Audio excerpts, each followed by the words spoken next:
Hello, everybody. I came here on very short notice, so I couldn't make an announcement for my presentation.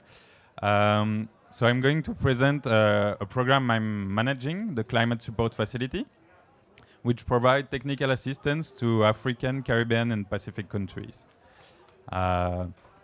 So the program is under the EU GCCA program. The EU GCCA program, it's a big program with two pillars.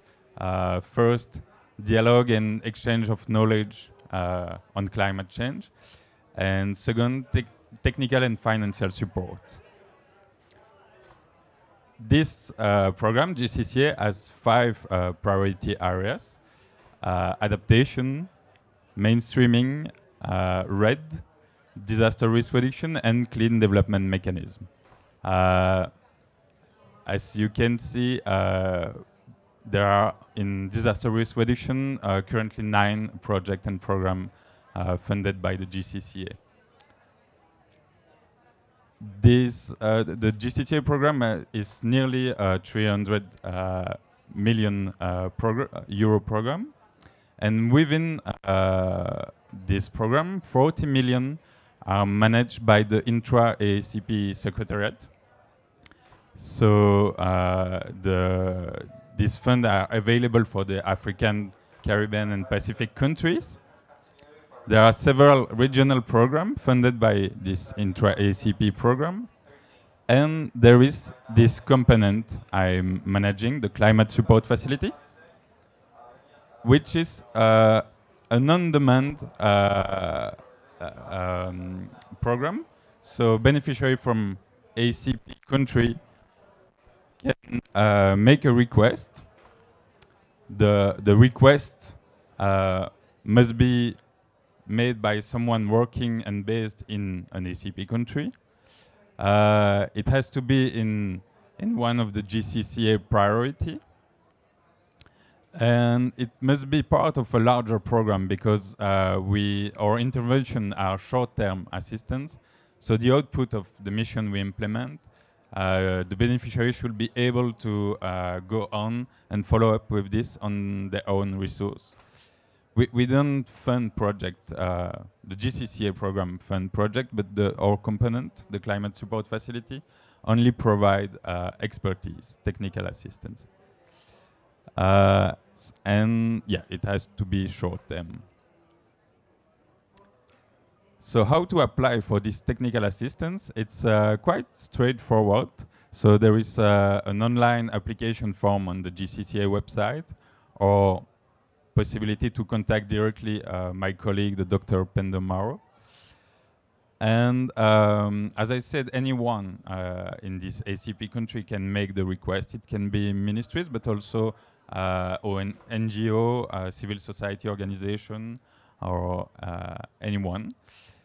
And when the ACP Secretariat receive a request, they will assess the eligibility of the request, prepare with the beneficiary the terms of reference for mission, and then we will receive this work order, and almost within a month we could be on the field to provide the assistance. So it's quite simple procedure and quite quick feedback. So the Climate Support Facility team is include 4 key experts with a certain amount of work days foreseen, but also a pool of experts that hasn't been defined, because as I said, it's on demand, so we could receive any request in the field of climate change, and we will try to find the adequate expert to provide the assistance needed. No, I wanted to show you some example of mission we have already implemented, and finish maybe with a more disaster risk reduction related mission. Our first mission was in Madagascar about mainstreaming climate change in the development of the fishery sector in the southern region. This request came from a university, and then implemented in collaboration with this university and some local authorities. Another mission we implemented, well, it was 2 missions, in fact, in Togo, to build capacity in implementing feasibility study and preparing communication strategies. We also helped them. They had, it was a spin-off of government institution in charge of promoting renewable energy in West Africa. And they had identified 12 projects they thought eligible for a clean development mechanism funding. And we assessed these 12 projects and helped them to see what were the next step for the process.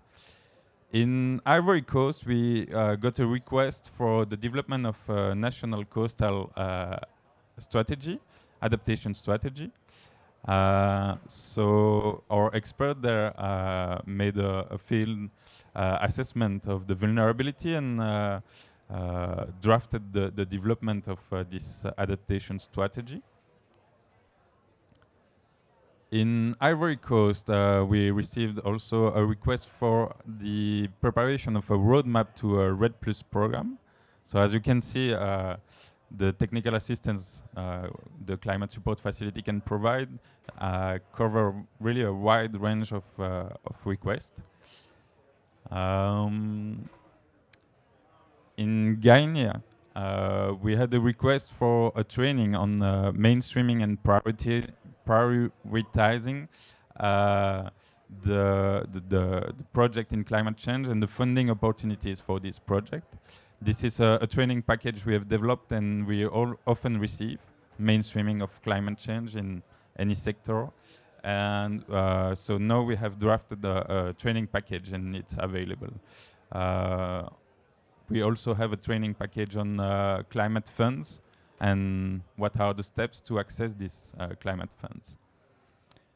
Then in Djibouti, we received 2 requests, one for the calculation of the grid emission factor to help promote CDM project, and a request to mapping and assess the possibility to reuse water from a water treatment plant into the irrigation of agricultural area and national park. Then in Dominica, we just implemented a mission that finished last week about integrating climate change aspect and risk into the national land use policy. So they were in the process of reviewing this national land use policy, and they saw that they were not they hadn't included enough the climate change aspect.